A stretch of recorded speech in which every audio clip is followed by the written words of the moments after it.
Hello বন্ধুরা, রাধে রাধে, জয় জগন্নাথ। কেমন আছেন সবাই? আশা করি সবাই ভালো আছেন, সুস্থ আছেন। আমি অনেক ভালো আছি। তো এইসবে আমি চলে আসলাম আবার আজকে একটা নতুন ভিডিও নিয়ে। আশা করি এই ভিডিওটা আপনাদেরকে খুব ভালো লাগবে। তো এখানে দেখো আমার ফুলের বাগানে আমি চলে এসেছি। আসলে কি বাগানটা একটু পরিষ্কার করেছি, তো তাই আজকে একটু বাগানটা পুরো ঘুরে ঘুরে ভিডিও বানাতে ভালো লাগছে। তো দেখো আমার এখানে কত সুন্দর সুন্দর গাছে ফুল দিয়েছে।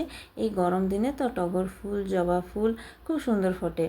তা সবসময় আমার গাছে ফুল ফোটে, আমি তো আপনাদেরকে আগের ভিডিওতেও দেখিয়েছি। আর আজকে দেখো গাছগুলো কত সুন্দর লাগছে। সকালবেলা ঠান্ডা ঠান্ডা বাতাসে ফুল তোলার মজাই কিছু আলাদা। তো এর মধ্যে আজকে দিনটা আমার কীরকম কাটছে আপনাদের সঙ্গে আমি শেয়ার করব। আপনারা আমার ভিডিও প্রথম থেকে শেষ অবধি দেখতে থাকুন আর আমাকে ভালোবাসা দিতে থাকুন। এদিকে দেখো আমার স্নান করে সব কাজকর্ম শেষ হয়ে গেছে।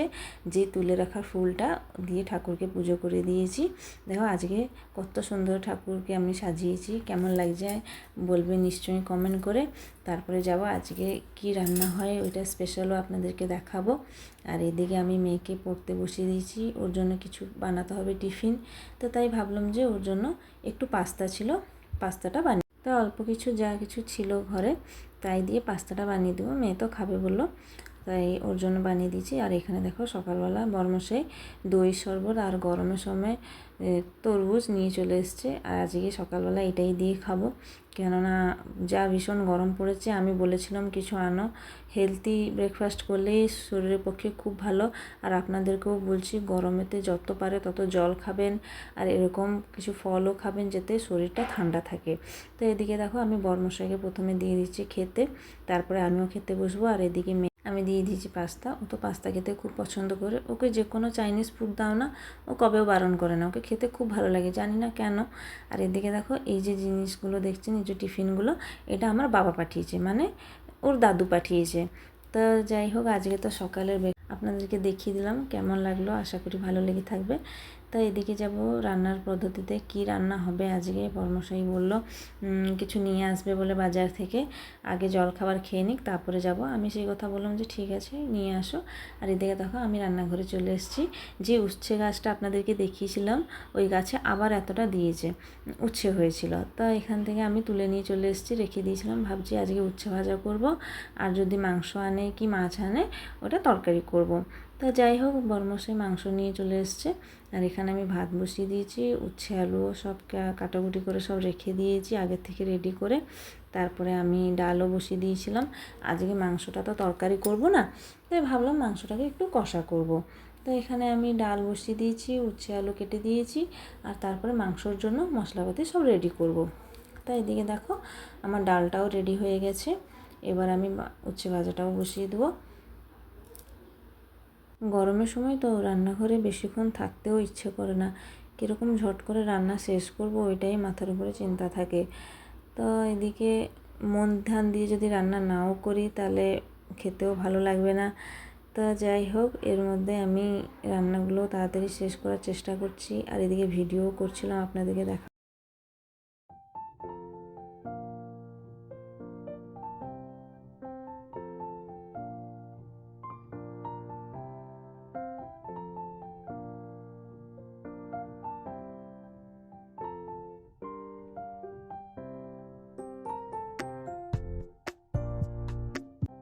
এদিকে দেখো বন্ধুরা আমি উচ্ছে আলু ভাজাটা কমপ্লিট করে দিয়েছি। এখন মাংসর জন্য মশলাপাতি জোগাড় করছি। আলু ছাড়া তো মাংস একদমই ভালো লাগে না, যতই কষা করো কি ঝোল করো যাই করো, আমাদের তো আলু যেরকম হলেও তরকারিতে দেওয়া থাকে।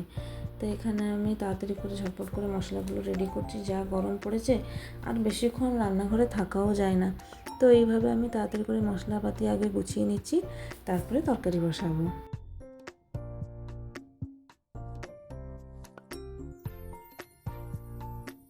এদিকে আমি ঝটপট করে মশলাটা কেটে ফেলছি, দেখতে পাচ্ছেন, কেননা যেভাবে গরম পড়েছে আর গরমের সময় তো কারেন্ট তো যাবার এটা তো থাকেই প্রবলেমটা। তা এখানে ইনভার্টার আছে ঘরে, কিন্তু ইনভার্টারে কি হয় না, টেবিল পাখা চলে না, তারপরে হচ্ছে টিভিও চলে না, এদিকে গ্রাইন্ডারও চলবে না।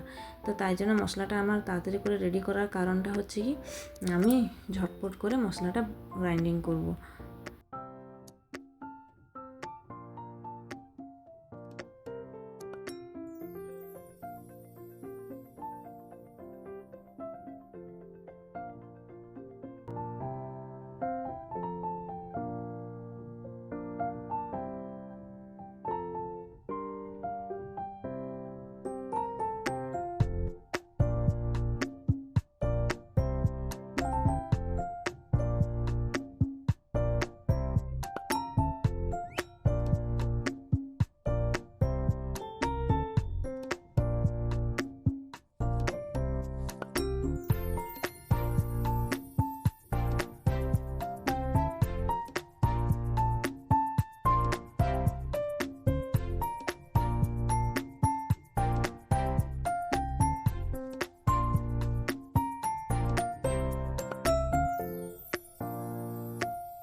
এখানে দেখো বন্ধুরা, মাংসটাকে আমি আগে থেকে ধুয়ে ভালো করে রেখে দিয়েছিলাম।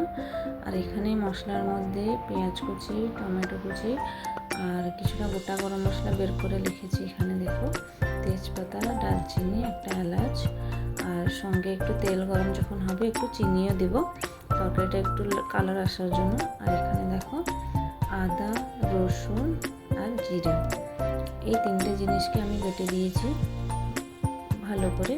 বেশি একটু মশলা নিইনি, কেননা অল্প মাংস আছে তো, তাই এখানে আমি পেঁয়াজের পরিমাণটা একটু বেশি রেখেছি আর সব জিনিস একটু কম কম নিয়েছি। আর এখানে দেখো মশলাটা কষানো হয়ে গেছে।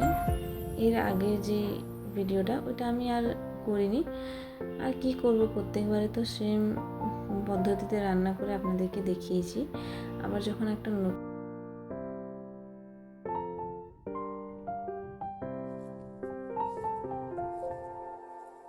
তো এদিকে দেখো বন্ধুরা, আমার মশলাটা খুব সুন্দরভাবে কষানো হয়ে গেছে, মশলা থেকে তেলও ছেড়ে গেছে।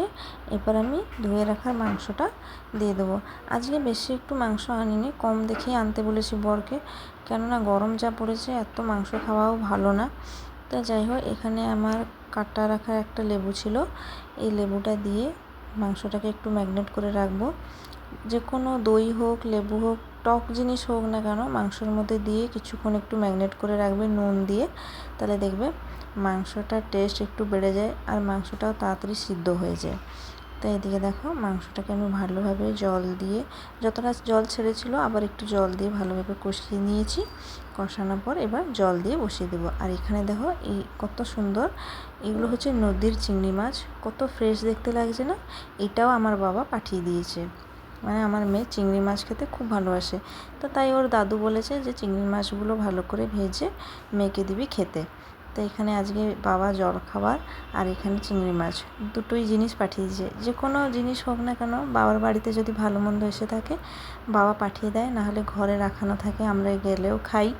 তো এইভাবে ভালোবাসে অনেক বাবা। তো এখানে দেখো ওনার নাতনির জন্য চিংড়ি মাছ পাঠিয়ে দিয়েছিলো, যেটা ওইটাকে আমি ভালো করে ধুয়ে নুন হলুদ মাখিয়ে দিয়েছি। আর আমার মেয়ে আর মাংসর দিকে তাকাচ্ছে না, ওকে কখন যে মাছটা ভাজা হলে খেতে দেবো ও সেইটার অপেক্ষায় শুধু আমার মাথা খাচ্ছে যে মা কখন হচ্ছে মাছটা করবে।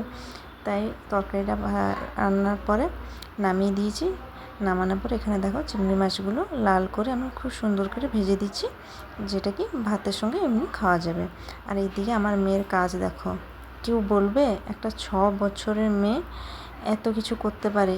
এই যে বইয়ের স্ট্যান্ডটা দেখছো না, এটা ও নিজে গুছিয়েছে, এখনও অবধি গুছাচ্ছে। দেখো আমি আপনাদেরকে দেখাচ্ছি, আপনারা ভাববে এটা মিথ্যা কথা আমি বলছি, কিন্তু নয়, এটা হচ্ছে আমার মেয়ে গুছাচ্ছে, দেখেছো? এই জন্য তো আমি ওকে বলি আমার লক্ষ্মী সোনা মেয়ে। আমার মেয়ে খুব গুণে আছে, কাজেও আছে। তো যাই হোক, আজকে ভিডিওটা কেমন লাগলো আপনাদেরকে অবশ্যই কমেন্ট করে জানাবেন। যদি ভিডিওটা ভালো লেগে থাকে তাহলে একটা সুন্দর লাইকের সঙ্গে একটা কমেন্ট দিয়ে দেবেন।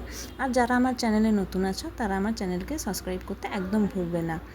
তা আজকে আমি এতটা থেকে থাকি, আবার দেখাবে আপনাদের সঙ্গে নতুন ভিডিও নিয়ে। ভিডিওটা যদি আরও একটু বাড়িয়ে দিই তাহলে লং হয়ে যাবে, তো তাই জন্য ভিডিওটা আজকে এখান থেকে রাখি।